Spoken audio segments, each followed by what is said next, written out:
Hi everyone, it's Andrea over at Sewspire.com, and today I am here to show you how to sew this sweet crossbody slash hip bag. This particular design is unique because it has two compartments that are attached and both close with a flap closure. And then you can have an adjustable strap and attach that to these rings. And what I did here, this is actually the strap from the bucket bag slash backpack that we made a couple videos back. So you could interchange those straps, or today I'm going to show you how to create a fixed adjustable strap for the sample bag that we're going to construct. So all the pattern measurements will be in the notes field, so you don't have to worry about writing those down. The project comes together very quickly. We're going to craft two of these compartments, each compartment with a tab and a ring at the top, and then the flap and the snap closure. Okay, so to begin, we're going to start with the interior body panel, which measures 8 inches wide by 20 inches long. And this is just quilter's weight cotton fabric. This print is gorgeous, and it's from the Hawthorne Threads in-house collection. And I will put the link to this collection in the notes as well. So you're going to take that interior body panel, you're going to fold that in half, and then using 3/8 of an inch seam allowance, stitch down either side.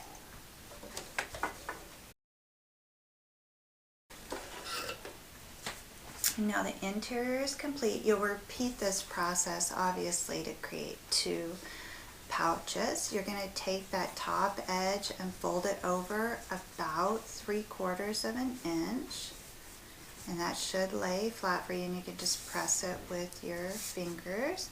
And then set that aside. And for the exterior, that's also 8 by 20, except the exterior will be lined with either a piece of batting or a piece of iron-on fleece or Pellon, whatever your preference, whatever you have on hand will work. You just want to give that cotton a little bit of extra stability. So same thing, take that interface piece and fold it in half, align those top edges, and then stitch down the right and left side seams with the 3/8 of an inch. Okay, and then take that exterior body and turn that right side out. Fold that top edge inward about 3/4 of an inch. And if you need to, you can put pins in that to hold it down while you fit that interior body panel on the inside, and line that up beginning with the side seams.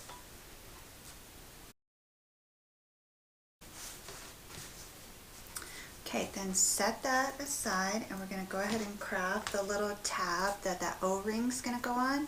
And it is crafted from a 4 by 4 inch square, which you will fold in half and press, and then open that, bring those outer edges in to meet on that center press line, and then fold that over and stitch down the folded edge and then the opposite edge. And then you have a little 4-inch tab, which will take a 1-inch O-ring and thread that on, and then just fold that in half. Go ahead and stitch across that bottom edge to hold everything in place. And then you can set this aside for a few minutes while we craft the flap, which is made from another piece of quilt weight cotton that measures 6.5 inches wide by 10 inches long. You want to fold that in half so that you have a piece then that measures 6.5 inches across by 5 inches tall. Go ahead and line that smaller folded piece with a piece of batting or Pellon, whatever you use to line the body panel with. And then take that and fold it in half, and go ahead and angle the corners just slightly to create something that looks like this. Then you're going to stitch all the way around the U portion of that and leave the top open so we can turn it right side out. And you can trim up that excess fabric just a bit so when you turn it, it lays nice and flat. And I'm just going to flip that right side out and go ahead and press it. Then we have a super sweet little flap. Decide which side you like best, and that's going to be the exterior portion. We're going to go ahead and install half of the snap, or actually 3/4 of the snap, on this flap now before we finish. So I order my snaps from snapsource.com, but you can also find these at Hobby Lobby, Joann's. I think Michael's even carries them as well. So you're going to have like the decorative head piece, and then a female and a male, and then the back prongs for that. Okay, so 4 pieces per flap. Go ahead and center that towards the bottom, that rounded portion of the flap. And you're going to come up about 1 inch from center, and you're going to poke that decorative head through the top. Just one of those little batting sticks to get those prongs to come through. And then take the female portion of the snap and set it right on top of the prongs, and then I just use a little hammer. And then you're going to go ahead and put the male portion in there, and we're going to save this last prong for the final installation, which will happen in just a few minutes.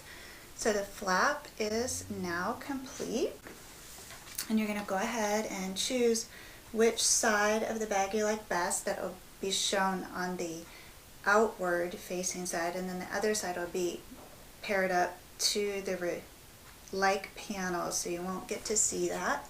So choose the one you like best and pair that up with your flap. Make sure you like the look, and then go ahead and put the flap in between that interior and exterior layers. You're just going to put those raw edges inside of there just about 1 inch. And then make sure everything is lined up nice. You still want your interior and exterior linings to be even, and then you want to make sure your flap is even. Once you are happy with how that's all configured, go ahead and put 3 pins across that flap to hold it. And then you're going to want to install your ring tab.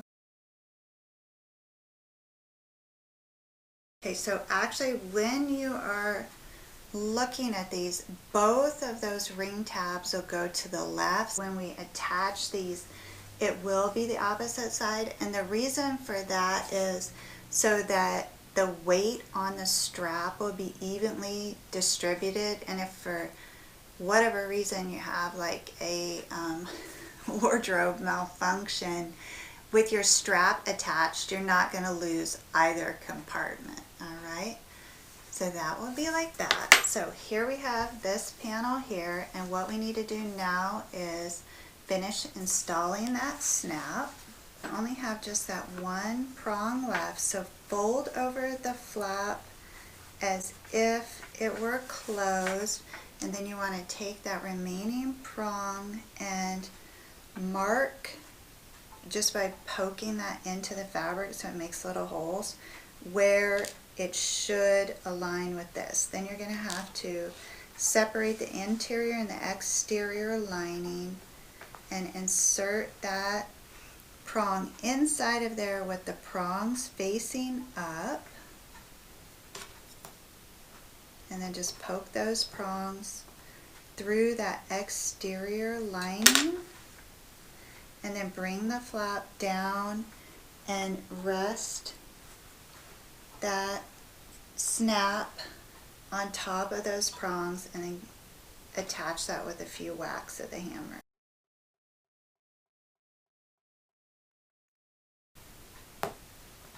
test that out, and if everything's attached, then you can go ahead and re-pin the interior and the exterior panels on the front.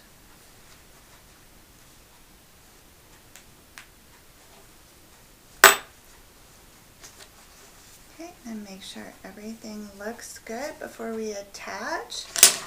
And to attach, you're going to want to remove the deck of the machine.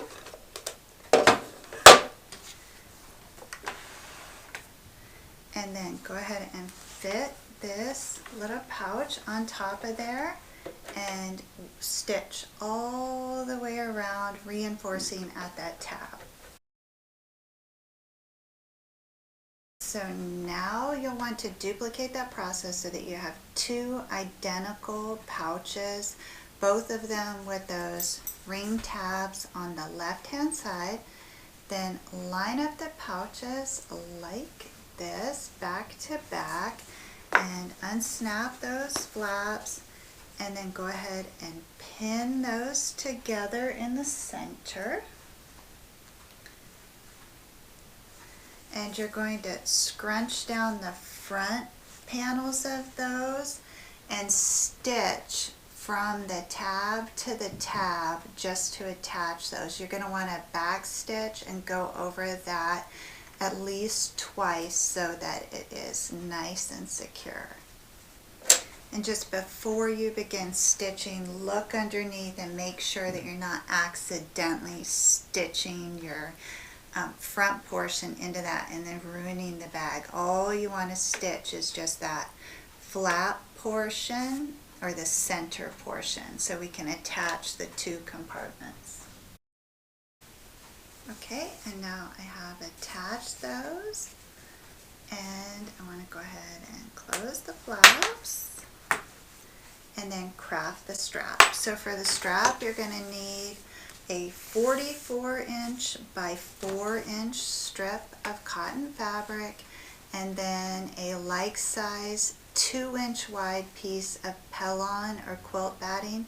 I'm using the Pellon iron-on, I think it's Decor Bond, just to give that a little body but not a lot of poof. And the strap is crafted in the same way that we made that little tabby. You're going to fold it in half, press it, open that up, and bring those raw edges in to meet on that center press line, and then fold it over one more time. Stitch down that open edge and then down the opposite edge to finish your strap. Okay, I've stitched down both sides of the strap and I have one really long strap here. We're going to make this a fixed adjustable strap. If you'd like to make the fixed removable strap, just refer to that bucket style backpack convertible bag that we made, I think 2 tutorials back, and you'll repeat the exact same process to create that strap. Okay, so you're going to need a 1-inch tri-glide. You're going to insert one end of the strap under or over and under so it feeds through the strap like that, and the buckles on the back side there, that center part. Then fold that over an inch and over one more time, and just go ahead and put 2 rows of stitching to attach that tri-glide. Okay, now the tri-glide is attached to one end of the strap. You're going to take the opposite end there and feed that through one of the rings on your bag.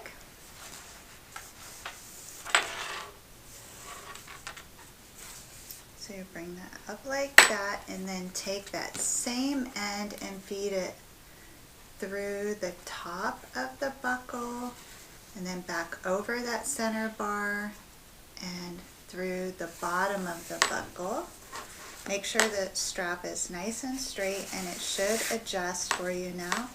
So you have it attached like that through the ring, and then one raw edge here, which you're going to bring over and thread through that remaining buckle, and just bring that up and create a little tab again by folding that raw edge over.